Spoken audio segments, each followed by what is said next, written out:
Abusua kwa kubonsam akeka na adwene e de akire Bishop Kwabenesiama Ajagrajah na yeni se enipa mienu we nyina eye nipa a omo yesunsun modwuma but for one to come out se oba be fire ne nua de abusua emu owram na ehun so ye ba betie se ye kwakubonsam etutu bi e de emane Bishop Kwabenesiama na team legal wise any team Odo Bronii Abusua ejadam papa because they say no wo hwe media no so dia kame akoye se Akosua Serwaa team no team legal wise for no omo jom ho me na pa eno enam so ama baba wo bi atwa bo Florence obi nim on say me last video me de brown be catch say ye ma me Florence ekowura mu woni na yas ekosra ye ma me Akosua Serwaa mo nen koye paibone asefo nyina eno na nam so aye enkrofo hi amache se media no so de omo tutu bi pa e de emane oso ne mefie eye Florence obi nim na abusua editie na edihwe ye bekọ nya akọhwe de eko ene ne eba na uri se ye ma me Akosua Serwaa ba na waba Ghana no abusua obekọ court ne metete ene se on Monday okọ na ensem bi pa Salman kan nsem bi e de fada de LUMBA ho ewu na da LUMBA ewu ye no Salman kan nsem bi wo kan nsem bi bro ano din na wote oyem be so na be ka se wodi akokoduro ebe share link na mankrofo ahwe abusua ano din na yenwa mu na wode yeni kai entie Salman de no na eno no awosin ye gume yenko tie Salman was coming and he decided say and now say na be manu ana was ona no na otere wi ase no ona no what the person I said boapa igi famous blinded we're blinded by the music. See a man film everything high sir. Don't know who said the actual celebrity no. Hey mama no. LUMBA some no kind of woman to assume her position. Hey. What's the LUMBA you? They were no. Not mama body. Na kunya. The mama no. Me assuming the position as the class act that she is. Mama this over 2 man over there. Debbie, why executive producer? The first executive producer of our time. So we produce it. Obao. I did the brand LUMBA buy. One a match I'll go for so free Ghana ha kwa Germany open here for that LUMBA. One ye ni packet wa. Enti papa na wu. Eni ma yede ma papa ni nyina it must continue. As she is the right person to fit that position. Say ejewa ejebi etiase. What's he say? And no woman, no. She was looking beautiful because the devil in her life is gone. Where who? You go share your president, yes. You go share your president. For court case, you know. What say a dinwa? I am Mrs. Akosua Serwaa for Sunua. Yanum 4 person like almost tamper with the name. Now some person disrespected, you know. Yes, they say you call him. They say people are saying say for properties now. Then for properties, yeah, but see a CD, you know. Yeah, no. We need to sanctify that name. That's all. We are sanctifying, sir. Exactly. Yeah, CD, no, okay. Once when you are able to sanctify the name, every other thing falls into place. For Nyama. You get what I'm saying? You know, my sanctified, a Monday and a Koso. See, Madame Abba. Nendra, she was so overwhelmed. Oh, okay. She even shed a tear. No, inside the hall. Yes. She was like grateful. Now, when I got closer to her, and I'm saying, and I said, Florence will be no. Camera and then justice. The cameras don't do justice to Mami Akosua Serwaa. Because me, I've spoken to her on phone. But I mean, one-on-one. Cameras don't do that. I say, and I say, me PA, airport one. But hey, Tim Liga, hey, Sally, and no, you have a castle water. I'm saying, me, water. Me, am I a castle water? We are saying, me, Sally, from point, and the main can It's in a me board to me come imagining I've got from head to toe. Abusua. Se ohu fa na wotime ka wadwena na na afei die ne besie ema Salman a wonye busuani Salman sebe enye bibi ne sie nka maame Akosua nka wonim ne da na ono na nikuna wo no wotimi betena radio so ekase the devil na ase ono na ehinda oma maame ne progress entimi emma abonten no wo wu konti eye na say that lumba wo no Saliman wo fo aso ada like ensemo Saliman kan abusua ano edin eno na abo akotere ka asem bi se ne onto boabo no ne ho enye na ehi se de ogina nchan kase wani gene ebi na Saliman yi maame na kasa na waye lem eno waye de woni baby say no oni kamafo eno waye di tin baby pe ono ankasa ne release ode ba bonte no was state wo me say waye obi a oye very quiet it's maame na mu quiet why then say mo na mo bata ho say team legal wise for no mo na maye mano tenten na nsem mo ni kwa asem kakra na mo ye dey mo ka asem a wo ka ye eye serious to call that lumba a legend mo say wo wu na eye pa wo wu a wo nko na maame nya kwa like how bro obaso no che wadwen wala Saliman nsem no hu hia say okasa nsem a at this time no o say oka bibisa na wa che wadwen honom na yenwamu na Ajagrajah yebeba Odo Bronii nsem no so na Ajagrajah ene yebapa ye friend kwaku bonsam e dia hyemu a enya asem ketwa na se me kan ye no yenim se Ajagrajah spiritual man allegedly and I say is being purported say or a spiritual man then kwaku bonsam enso spiritual man with the two no obia ha obia fa so ye na dwuma no different because kwaku bonsam de no abosonsom na Ajagrajah movement so ye Ajagrajah de menka se Kristo Ajagrajah de enti for sunsum ana bosom obi osom bosom ana say wo ye bosom luma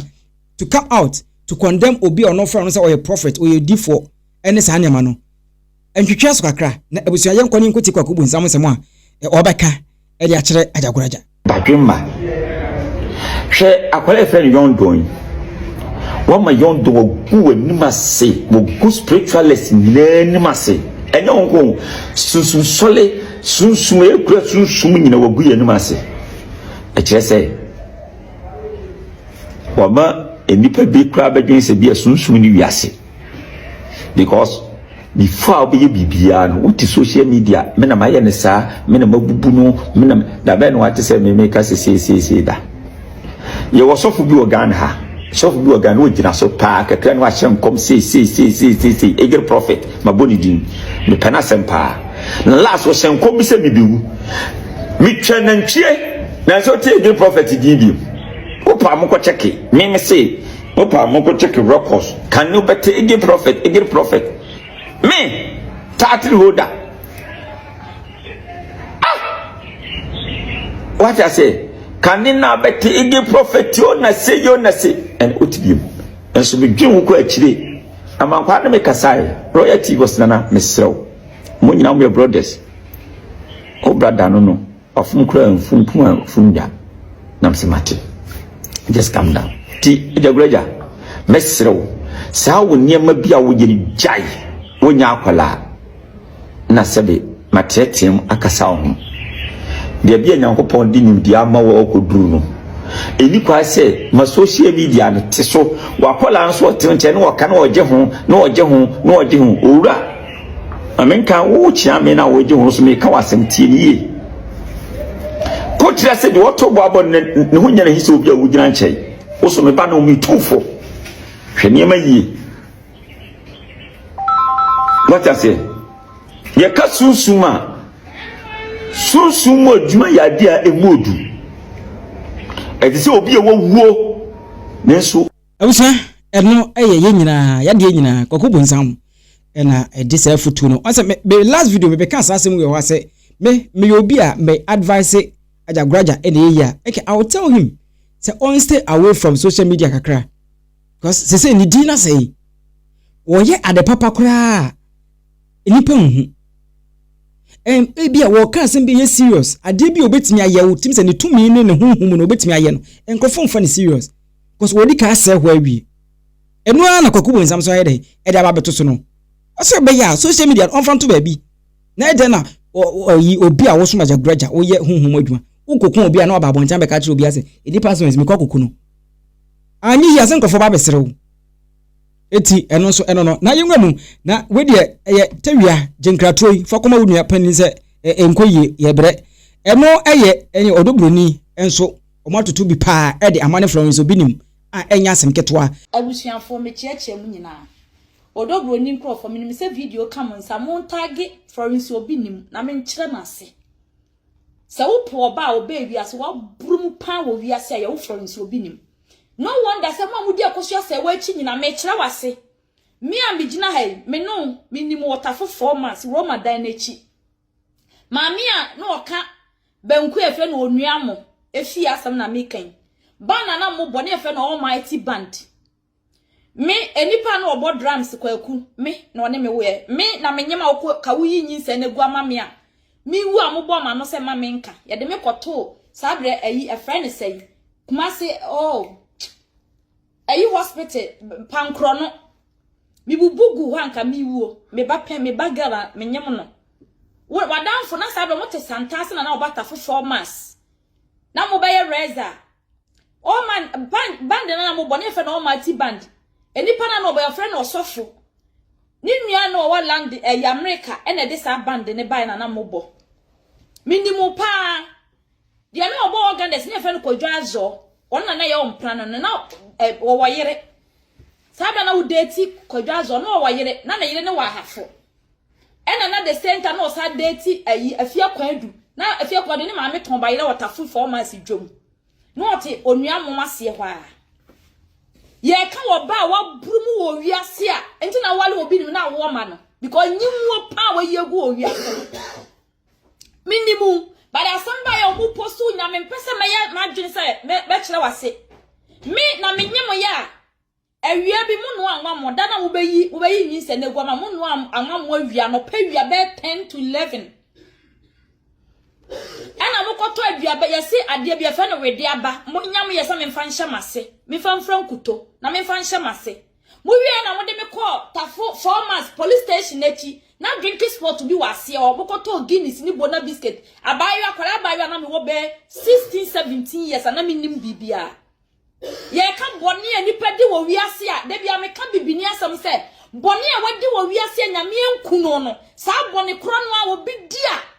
no aye no so ye tiri ni adwubi sa na ye frɛw for so bi nim ufie din ye adwubi sa na ye frɛw tama me woni ayi almighty ba na woni kwaku ene kwaku na ye drums woni na ye bema me ware na me na wo nan a me ni hobi eni hobi me ex husband asem na miken sabre na afi na yi aba enkom ayi enkomoda ba ayi no ayi okala ba ayi na mudi ne kwa bijan asana me kan besa me kira wasema wo so minimu yie pa asana mo be fi almighty akwa adehima mo koyi na menem ne koye enti se negurade nyankopon aye wadom a aya mo nwu Odo Bronii diboye ni o ni ye ka wo bia abanya wo sisu wo kuma se agi amanfo kuna wo Florence Obinim wo ye number 1 asana be wale wo kro Obinim when the bands be brechi abrumu yie asana be di we enti sa mo hwehwe ni mu no mo amudi Akosua Serwaa chi nyina ye dwamanfo ma ma burumu nti mo kwa wale anya yi amamo na modi modi bre nyina Akosua Odo Bronii so enti wo trini ni ba okra ni wiase ma me na ya na mo Akosua Serwaa do ye trini ni no ono so se LUMBA jan ho be wale Odo Bronii nti wo tena ho kwa wo ne no soro ni nyankopon ena ni bedi wo ba ya Salima so ye se kwadusa ni wa ante fine comfort amwa kuruwa ba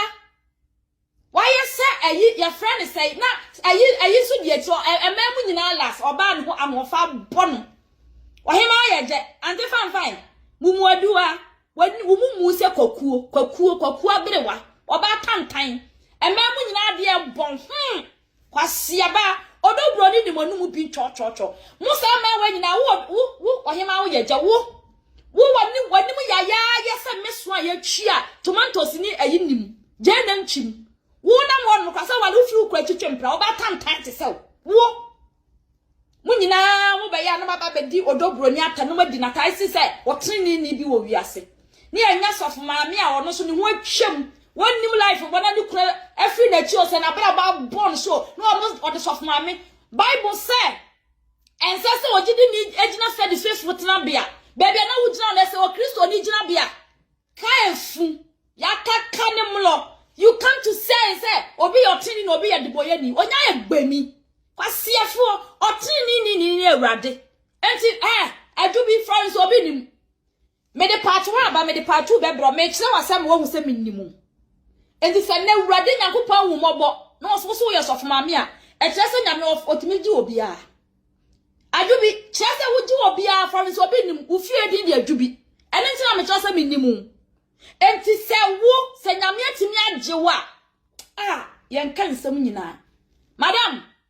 awurade adwo kyerɛ sɛ nyame yɛ ɔdɔ enti wo betima agye obi a enti mo ma Odo Bronii hu ntɔ na nya wa ba ya wasi so yɛ virgin Odo Bronii ni s enya mama buru mama na ya moka mo ya bia mo ana mo gina mo niam na mo digina ho mo ma kra na mo gina airport won se mo ho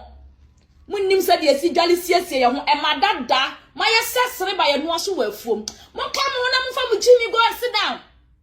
mo fa mo jimi enkope ba bi ntina na wo adwubi de me de wa ya firiw next time ameba no sorry na de I will come for you when I wouldn't say mo de mo asama na kwatra se ana o curse you wan na o se wo ye nyame tamfo sa no wan na o se nyame onnim no said dia asamba ke ye mamienu ke mamienu nya de a she came together Odo Bronii munim kwan LUMBA kofa no na ke ye ka Odo Bronii LUMBA ko wa no ya kola no onnim choice na onnim nyansa because me am to say wo adwubi wonim say stand up ku fa me na me ya kola 17 years I don't know any marriage many better ya na me hu e ma wo no me hu my big mistake because I said time I best start adwene ye 20s 25 28 30 mu afina no yo ba wani aba ha so asia sama kwakwa maba mesa ba bu subiom almost that ya wasem mu post nyina me mpesa me ka wasem because me nim obi a I don't want to deceive someone me nim no a me never said I don't want long time na mpesa me yo video but susu na wo nyame age wa nyame betimi age mama enwe ye ho Akosua Serwaa atimi atenase di wo ya wo ye se sebe enye beyiye ne hwehwe ni mu a ena mo asantefo de bi no mo hu mama asantefo ya gye ni mo a be ma te ho timi gya mo tenase 70 years wa mu ena be ma na wuo no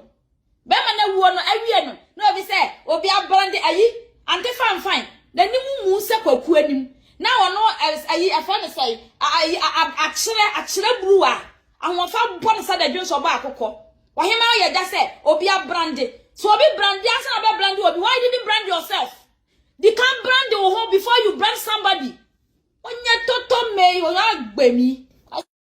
okay ebusia enti videos na wo hwe ni nyina no na do adwenche na atwo koku munsam de oka odi tu ajagrajafo no obetimi ache wadwene e hodom ne timliga wives Odo Bronii so nsense mo twa bi edi ewura mu e Akosua Serwaa no obetimi ache wadwene e wo comment section ho ensem a Saliman ebeka ye efa da LUMBA wuo ne ho no eno so betimi ache wadwene e wo comment section aha e wo comment section aha e ya GH report